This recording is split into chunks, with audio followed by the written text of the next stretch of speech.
अस्सलाम वालेकुम। थोड़ा बच्चों में तो सारे ठीक पढ़ वार बच्चे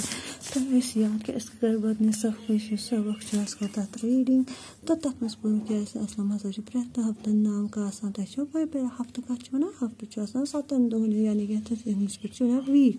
ये चासा बना अपना चासा 7 days ये चासा ये क्वेश्चन लेकिन तो करियो याद हफ्ते के 7 दिन चंद्रवार सोमवार बुधवार बृहस्पतिवार जुम्मा बटवार आतवार ठीक है जाना तो इस कर भी यथ कन इस लिखो क्वेश्चन कॉपी पे लिखो हफ्ते के 7 दिन लिखो ठीक है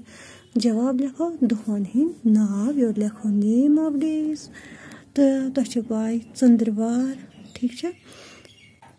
गोडनेथ लिखो सहित चंद्रवार चंद्रवार क्या वन इंग्लिश पे मंडे तो पत क्या सवार बोमवार ये बोमवार लिखो ये ना सर बोमवार वाले रेगो वार गो बोमवार अत क्या वना ट्यूसडे TUESDAY वाव तो यार ट्यूसडे स्पेलिंग TUESDAY बोमवार पे बुधवार से बुधवार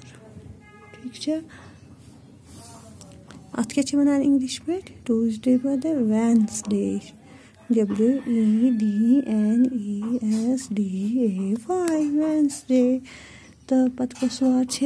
बुधवार पत बृहस्पतिवार गई सीन वाव अलिफ बृहस्पतिवार अत इंग्लिश पे वन थर्सडे THURSDAY थर्सडे तो पत जुम्मा GMAN ठीक है जुम्मा अच्छे सुना फ्राइडे FRIDAY फ्राइडे तो जुम्मा पे बटवार ठीक है बटवार सुना सैटरडे SATURDAY तो अम पे आथवार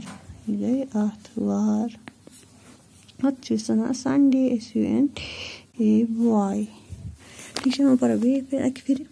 चंद्रवार सोमवार बुधवार बृहस्पतिवार जुम्मा बटवार आथवार you go Monday Tuesday Wednesday Thursday Friday Saturday Sunday तो यहंद अंग्रेज नाव तो कशीर नाव तो करो प्रैक्टिस अल्लाह हाफ़िज़।